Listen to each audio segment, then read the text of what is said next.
कभी कभी पुराने मेडिकल टेक्स्ट बहुत उलझे हुए लगते हैं ना। पर क्या हो अगर हम उनमें से किसी एक को खोलें और किसी एक खास प्रोसीजर को स्टेप बाय स्टेप समझें। आज हम शारंगधर संहिता के जरिए ठीक यही करने वाले हैं और उत्तर बस्ती नाम की एक बहुत ही खास चिकित्सा पद्धति की गहराइयों में उतरेंगे। और देखिए, ग्रंथ की शुरुआत ही कितनी सीधी है। कोई लंबी चौड़ी भूमिका नहीं, लेखक हमें सीधा विषय के केंद्र में ले जाता है। ये पंक्तियां एक तरह से निमंत्रण हैं उस खास ज्ञान की दुनिया में कदम रखने का, जिसे सदियों पहले बड़ी ध्यान से लिखा गया था। तो आज की हमारी ये चर्चा इन 5 हिस्सों में बंटी होगी। हम पहले जानेंगे कि ये थेरेपी आखिर है क्या, फिर देखेंगे कि इसके लिए कौन से खास उपकरण इस्तेमाल होते थे, फिर समझेंगे कि इसे किया कैसे जाता था। ये भी जानेंगे कि अलग-अलग लोगों के लिए इसमें क्या बदलाव किए जाते थे, और आखिर में इसका मकसद क्या था। तो चलिए सबसे पहले सवाल से शुरू करते हैं। आखिर ये उत्तर बस्ती है क्या? मतलब इसे कोई खाने वाली दवा या लगाने वाले लेप की तरह नहीं समझना है। ये एक बहुत ही टारगेटेड प्रक्रिया थी। इसका नाम उत्तर यानी ऊपर, इसके काम करने की जगह की ओर इशारा करता है। शरीर के ऊपरी मार्ग, खासकर यूरिनरी और रिप्रोडक्टिव रास्ते, और यही सटीकता इसे इतना खास बनाती है। अब आता है सबसे दिलचस्प हिस्सा।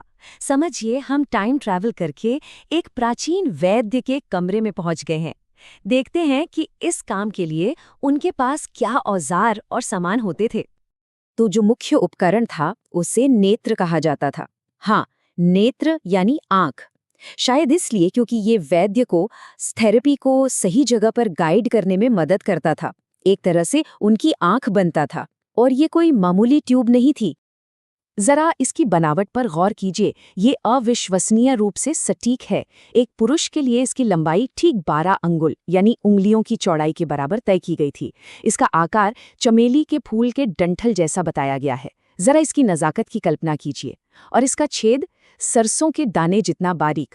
बीच में जो कर्णिका या कॉलर लगा था वो एक बेहतरीन सेफ्टी फीचर था, ताकि ये ज़रूरत से ज़्यादा अंदर न चला जाए। ये अंदाज़ा नहीं, ये प्राचीन बायो इंजीनियरिंग है। जाहिर है उपकरण तो सिर्फ एक जरिया था। जो असल दवा दी जाती थी वो था एक खास औषधीय तेल या घी, जिसे स्नेह कहते थे। आयुर्वेद में स्नेह का मतलब सिर्फ चिकनाई नहीं है, बल्कि ये औषधीय गुणों को शरीर के अंदर तक ले जाने वाला एक माध्यम है, जिसे हीलिंग और नरिशमेंट के लिए डिजाइन किया गया था। और कमाल की बात यह है कि खुराक भी सबके लिए एक जैसी नहीं थी। आज के पर्सनलाइज्ड मेडिसिन की तरह ही ग्रंथ में उम्र के हिसाब से साफ फर्क किया गया है। 25 साल से कम उम्र के लोगों के लिए 2 कर्ष और 25 से ज्यादा उम्र वालों के लिए 1 पल। ये दिखाता है कि उन्हें ये पता था कि शरीर की जरूरतें उम्र के साथ बदलती हैं। अच्छा, तो हमारे पास उपकरण भी हैं और दवा भी। अब सवाल यह है कि इस थेरेपी को असल में किया कैसे जाता था? इतनी नज़ाकत की जरूरत वाली ये प्रक्रिया होती कैसे थी?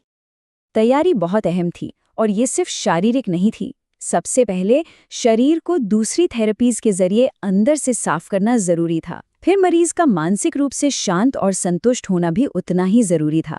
इसलिए स्नान और भोजन के बाद ही प्रक्रिया की जाती थी। यहाँ तक कि बैठने की पोजीशन भी तय थी, घुटने तक ऊंचे स्टूल पर, ताकि स्थिरता बनी रहे।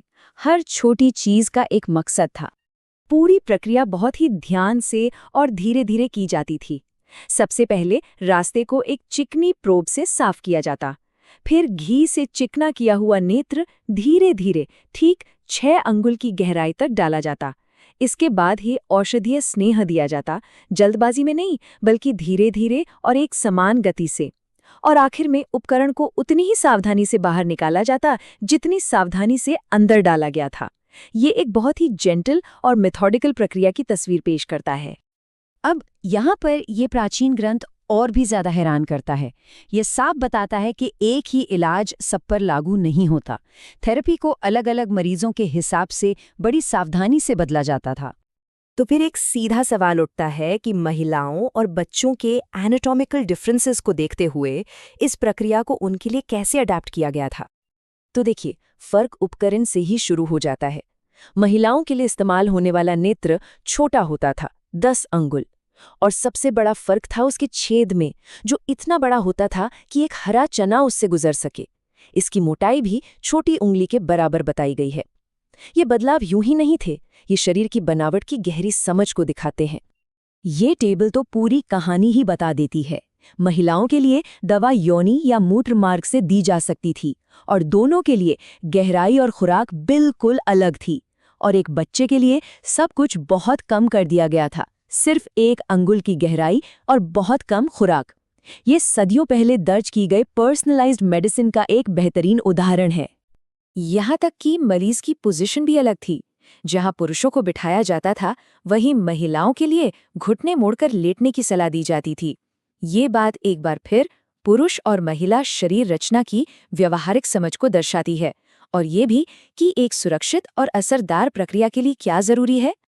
ठीक है, प्रक्रिया हो गई, पर कहानी यहाँ खत्म नहीं होती। इसके बाद क्या होता था, अब देखते हैं कि आफ्टर केयर कैसे की जाती थी, किसी भी प्रॉब्लम से कैसे निपटा जाता था, और इस थेरेपी का अंतिम लक्ष्य क्या था। ये बात वाकई प्रभावशाली है कि ग्रंथ सिर्फ आदर्श प्रक्रिया के बारे में नहीं बताता, वो ये भी बताता है कि अगर कुछ गड़बड़ हो जाए तो क्या करना है। जैसे अगर दी गई दवा शरीर से बाहर नहीं आती है तो क्या होगा। इसके लिए भी एक पूरा प्रोटोकॉल था, जिसमें फलवर्ती नाम की एक चीज का इस्तेमाल होता था। फलवर्ती असल में खास तरह से तैयार की गई घी में डूबी हुई सुपोजिटरी यानी बत्ती थी। जब इसे रेक्टम में डाला जाता था तो ये शरीर में नीचे की ओर एक नेचुरल मूवमेंट को स्टिम्युलेट करती थी, जिससे यूरिनरी या वजाइनल रास्ते में फंसा हुआ कोई भी तरल पदार्थ बाहर निकल जाता था।